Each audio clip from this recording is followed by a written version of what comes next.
সবাই দেখি ইকরা মেয়েটার জন্য কেঁদে বুক ভাসিয়ে দিচ্ছে। সবাই বলছে আলভি দোষী, কারণ সে বউয়ের সাথে প্রতারণা করেছে। আলভি যে আস্ত একটা শয়তান তাতে কোনো সন্দেহ নেই, কিন্তু আলভির থেকেও সবচেয়ে বড় প্রতারক হচ্ছে ইকরা, যে নিজের সন্তানের সাথে প্রতারণা করেছে, সন্তানকে ঠকিয়েছে।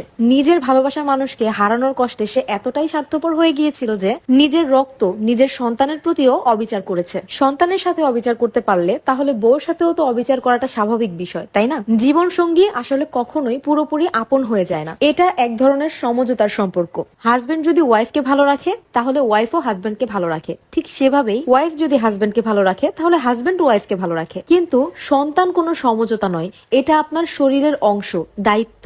বউয়ের রিপ্লেসমেন্ট হয়, জামাইয়েরও রিপ্লেসমেন্ট হয়, মায়ের রিপ্লেসমেন্ট কি কখনো সম্ভব? মানুষ পরিবর্তনশীল।